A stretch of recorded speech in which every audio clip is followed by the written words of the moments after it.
پہلے میں نے کافی ویڈیوز میں تھی پورنوگرافی ایڈکشن کے اوپر، جس کے اندر میں نے بتایا تھا کہ جو ایڈکشن ہے وہ کاز کیسے ہوتی ہے پورنوگرافی ایڈکشن میں، اور پورن میں ڈفرینٹ کیا ہے بیسکلی جو آپ نے کسی کو دیکھنا نہیں ہے، اور اس میں نے بہت ساری ٹیکنیکس بتائی تھی. انشاءاللہ تعالیٰ یہ میری بالکل ایک سیکنڈ لاسٹ تھرڈ ویڈیو ہوگی انشاءاللہ. تو میں ایک چیز کی گارنٹی بول سکتا ہوں کہ اگر آپ یہ فل سیریز دیکھیں تو I am 100% sure that you will leave pornography انشاءاللہ. So starting off, Bismillahirrahmanirrahim. So what do you do when you are having a porn stroke, something like that, okay? جب آپ کے اندر وہ اٹیک آ رہا ہے، آپ کے ذہن میں وہ تھاٹس آنا شروع ہو گئی ہیں، اور اب آپ موبائل اپنا ہاتھ میں لے رہے ہیں، اپنا لیپ ٹاپ اپنے اٹھا رہے ہیں آپ کہ یار میں نے اب یہ گناہ کمٹ کرنا ہے، ٹھیک ہے، بیکاز یہ ایک ایڈکشن ہے، اور یہ آپ کے دماغ کے اندر ایک اسٹروک آتا ہے، یا تو آپ کے دماغ تو کسی نام محرم پہ نظر پڑ جائے گی آپ کی، یا سم تھنگ لائک دیٹ، ٹھیک ہے، تبھی جا کے آپ اس سارے گناہ کے اندر انوالو ہوتے ہیں. So let's talk about how do you leave that. اچھا، first of all the most effective thing جو میں نے خود پرسنلی وٹنس کی ہے چیز، کہ جب آپ کے دماغ میں کوئی اس طرح کی تھاٹ آئے نا، سب سے پہلے اوپن یوٹیوب، ٹھیک ہے. اگر آپ کی آنکھوں میں، آپ کے ذہن میں وہ طاقت نہیں ہے کہ آپ یوٹیوب کھول کے کسی عورت کی پوڈ کاسٹ سنتے ہوئے اس کو نہ دیکھیں، اس کو اگنور کریں، تو اوپن اسپوٹیفائی، ٹھیک ہے، اسپوٹیفائی پہ جا کے آپ پوڈ کاسٹ ڈھونڈیں جس کے اندر جس طرح کے ٹائپ کر دیں اینٹی پورن پوڈ کاسٹ، اور وہاں پہ hundreds and thousands of podcast مل جائیں گے آپ کو. Listen to them, listen to those stories, جس طرح وہ بتاتے ہیں کہ ہم کس طرح یوز ہوئے، ہمارے ساتھ کتنا برے انہوں نے حرکتیں کی. معاذ اللہ، we will inshallah we will expose this stuff in the later on videos. لیکن ابھی کے لیے what to do when you're having the strokes, alright. تو they explain that stuff that happened to them، اور اس کے بعد آپ کو سمجھ آئے گا کہ یار اتنے مین لوگ ہیں، کس قسم کے لوگ ہیں، and why am I generating revenue for them، میں ان کے لیے پیسے لانے کا ذریعہ کیوں بن رہا ہوں یار. leave this، say Muaz Allah, say Muaz Allah as much as you can، جتنا ہو سکتا ہے recite it Muaz Allah, because it will help you. جب یوسف علیہ السلام پہ اس طرح اٹیک ہوا زلیخا کی طرف سے، تو what he did، پھر معاذ اللہ. الحمد لله رب العالمين. وغلقت الأبواب وقالت هيت لك وقالت هيت لك وقالت هيت لك وقالت هيت لك وغلقت الأبواب وقالت هيت لك قال معاذ الله. اس کے علاوہ I have read a lot of blogs, I have read a lot of articles, I have read a lot of research. میں نے پچھلی ویڈیو میں بھی میں نے کلیم کیا تھا کہ how Pornhub is already sued، ٹھیک ہے، اس کو already sue کر دیا گیا. اگر آپ کو سو نہیں پتا تو ایک قسم کا بین سمجھ لیں آپ، اس کو بین کر دیا گیا ہے کورٹ کے اندر، عدالت کے اندر، ڈیفینیٹلی یو ایس اے کی ایکسٹرا کنٹریز کے اندر اس پر کیسز چل رہے ہیں ٹریفکنگ کے، اور اس طرح بہت سارے کیسز چل رہے ہیں ان کے اوپر کہ انہوں نے عورتوں کو کہیں سے کہیں بلوا کر کسی اور بعد میں بلا کر. میں نے ایک انٹرویو لگایا تھا میرے خیال سے، یہاں مجھے یاد ہوگا میری 4th ویڈیو میں گیس، جس کے اندر ایک کلیئرلی اسٹیٹڈ تھا کہ جو ایک بہت کوئی ایکٹریس ہے، میں نام نہیں لوں گا اس کا، ذرا انتھیکل لگتا ہے اس طرح، لیکن ایک پورن ایکٹریس ہے، اس نے یہ کلیم کیا کہ جب میں پورنوگرافی میں آئی تھی تو میرے ساتھ انہوں نے یہ کہا تھا کہ ہم آپ کو ماڈلنگ کے لیے بلا. تو دیکھیے ماڈلنگ حلال تو نہیں، میں تو نہیں بولوں گا ڈیفینیٹلی، اور تو بالکل بھی نہیں، لیکن اگر آپ ماڈلنگ میں اور پورن میں یار زمین آسمان کا فرق ہے، ٹھیک ہے. سو اگر آپ کسی کو اس طرح کلیم کر کے بلا رہے ہیں کہ ہم آپ کو اس ایکٹ کے لیے بلا رہے ہیں اس اسٹیج کے اوپر، اور وہاں بلا کے آپ ان سے پروگرام کرتے ہیں، تو what is that, it's not legal, alright. لیکن اس کے بعد دے ہیو کانٹریکٹس، ٹھیک ہے، جو آپ سے ان انٹینشنلی سائن کرواتے ہیں، آپ کو بتا کے نہیں، آپ کو ان انٹینشنلی سائن کرواتے ہیں. اور ڈیفینیٹلی جو لوگ ان چیزوں کا وکٹم ہوتے ہیں ان کو پیسوں کی ضرورت ہوتی ہے، and they fall victim to that. تو اگر آپ کسی ایسی آرگنائزیشن کو دیکھتے ہیں کہ یار وہ یہ کرائم کمٹ کر رہے ہیں، تو ڈیفینیٹلی آپ کا دل نہیں کرے گا کہ یار میں ان کو جا کے پیسے جنریٹ کرواؤں، کیونکہ your one view can generate them lot of money, ٹھیک ہے. آپ کا ایک ویو سے ہو سکتا ہے کوئی ویڈیو کے ٹاپ پہ آ جائے، نیچے چلی جائے، ٹھیک ہے. میں یہ نہیں کہہ رہا کہ آپ جا کے ان کی ویڈیوز دیکھیں جا کے تاکہ ان کی ویڈیو نیچے جائے تو میں کیمپین چلا رہا ہوں، معاذ اللہ، اٹس ناٹ اباؤٹ دیٹ، آپ نے ایسا نہیں کرنا.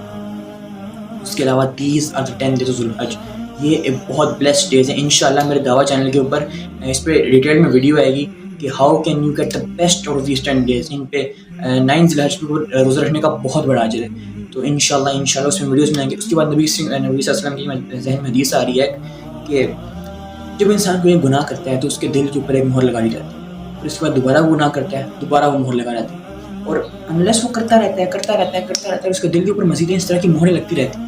اور ایٹ ون پوائنٹ اس کا دل اتنا بلیک آؤٹ ہو جاتا ہے, اس کا دل اتنا بالکل ختم ہو جاتا ہے کہ اس پہ آپ قرآن سنا دیں, اس کا کچھ بھی سنائیں. ہمارا آج کل کیا مسئلہ ہے, ہمیں آپ قرآن سنائیں بے شک ہم پہ افیکٹ نہیں کرے گا, ہم کسی اچھے سیٹر کی تلاوت سنیں, ان کے سبحان اللہ کا تلاوت ہے, لیکن وہ جو تلاوت جس طرح صحابہ سلف کے دل میں آ کے ایسے ملتی نا, ایسے تلاوت ان کے دل سے گزرتی تھی وہ تلاوت, ہمارا وہ لیول نہیں ہے. ہم لیول کیا, ہم تو میں بھی ان کے پاؤں تک بھی نہیں ہے. کیا وجہ ہے اس کی, کہ ہم ڈیلی لائف کے اندر گناہ میں انوالو ہوتے ہیں, اور ایسا گناہ آنکھوں کا زنا, اتنا بڑا گناہ, اور اس کو ہم لوگ کرتے ہیں کچھ بغیر سوچ سمجھے. ایک رینڈم پکچر آ جائے گی نامحرم کی انسوٹیبل ڈریس کے اندر, یعنی اس نے ایسے کپڑے پہنے ہوں گے جو کہ اسلام میں تو کیا کسی بھی ریلیجن میں جا کے آپ دیکھیں تو وہ صحیح نہیں ہے, لیکن ہمارے مسلمان بھائی اس کو دیکھ رہے ہوں گے, چل کر رہے ہوں گے, ایون شیئر کر رہے ہوں گے. تو how do you expect yourself to be a practising Muslim after all of this? آپ کو واقعی لگتا ہے کہ آپ کچھ کر سکیں گے؟ میں بھی ان آخرت کے اندر ہم میں سے یار کوئی بھی ایسا نہیں ہے جو اپنے ہاتھ کے اندر پاسپورٹ لے کے آئے جنت کا اور بولے گا کہ نہیں میں جاؤں گا ہی جاؤں گا.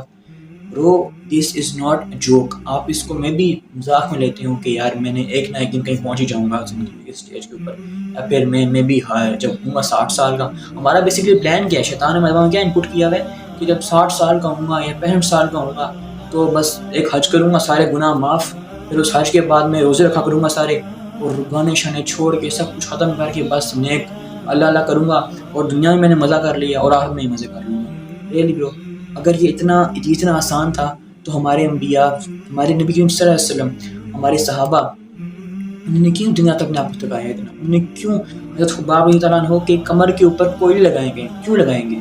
اگر دنیا اتنی آسان تھی تو they should have lived their life at their peak. ان کو پوش لائف اسٹائل گزارنا چاہیے تھا, چل کے اندر. ان کے پاس بھی گاڑیاں اس ٹائم, ان کے پاس کیمل ہونا چاہیے تھے اس طرح کے کہ ان کے دوسرے عرب کو دیکھ کے ان کے اوپر رشک آتا. نبی کریم صلی اللہ علیہ وسلم کو آفر ہوئی تھی عرب قبائل کی طرف سے کہ تم کو اگر مال چاہیے تو ہم تم کو اتنا مال عطا کریں گے کہ تم بالکل ٹاپ اداروں میں آ جاؤ گے. نبی کریم صلی اللہ علیہ وسلم, اگر تم کو عورتیں چاہیے ہم تم کو وہ بھی آفر کر دیں گے, تم کو اگر سب کوئی تمہیں زمین چاہیے ہم وہ بھی آفر کر دیں گے, تم دعوت کا کام چھوڑ دو. لیکن ایسا نہیں ہوا, because this is not what it is about. یار نبی کریم صلی اللہ علیہ وسلم کی حدیث ہے کہ دنیا اور آخرت میں فرق کیا ہے. بیسکلی دنیا یہ ہے کہ اگر آپ ڈالتے ہیں نا کسی سمندر کے اندر ڈالتے ہیں نا انگلی اور نکالتے ہیں, جو پانی آپ کی انگلی کے اوپر بیسکلی آ رہا ہے وہ دنیا ہے, اور جو سمندر ہے پورا وہ آخرت ہے. تو مجھے یہ سمجھ نہیں آ رہی that why are our brothers and sisters really leaving their آخرہ for the دنیا. اب اپنی آخرت کو چھوڑ رہے ہیں just because of this. یار ہم سب کی مالک میں کیا ہوگا, ایوریج بندے کی بات کریں, ایک گھر ہوگا بیسکلی, ٹھیک ہے, اور میں بھی 10 مرلے کا گھر یا کنال کا گھر ہوگا. اگر آپ زیادہ ریچ لائف اسٹائل میں آتے ہیں 10 کا گھر ہو سکتا ہے, 15 کا گھر ہوگا اس کے پاس, ٹھیک ہے. بہت ریچ لائف اسٹائل میں تو پھر اس کے پاس لیمبورگینیز ہوں گی, SUVs ہوں گی, اور کیا ہوگا دنیا کی لائف اسٹائل میں ہوگا, ٹھیک ہے. لیکن is this something that can be even compared to the آخرہ, جو اللہ کی جنت ہے؟ اس میں اللہ تعالیٰ اس کو خود اتنا بتا رہے ہیں کہ وہ میں نے اتنی خوبصورت بنائی ہے. اللہ تعالیٰ کہہ رہے ہیں کہ میں نے خوبصورت بنائی ہے, ہم ان کو بلیو نہیں کر رہے. سبحان اللہ. یعنی اگر آپ کسی ڈاکٹر کے پاس جائیں اور وہ آپ کو بول دے کہ یار بھائی جان تیرے پاس 6 مہینے رہے, آپ کیا کرو گے؟ آپ کے دماغ سے پاگل ہو جاؤ گے آپ. یار آپ بولو کہ 6 مہینے سب کچھ ختم, میں نے لائف پوری انویسٹ کی تھی, اب کیا ہوگا؟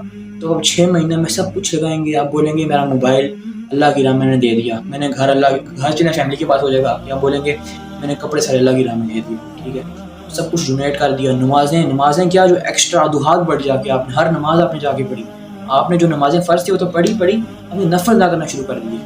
یہ لائف اسٹائل بنیا. آپ نے بولا کہ آخرت قریب آ گئی ہے, تیاری کرنی پڑے گی.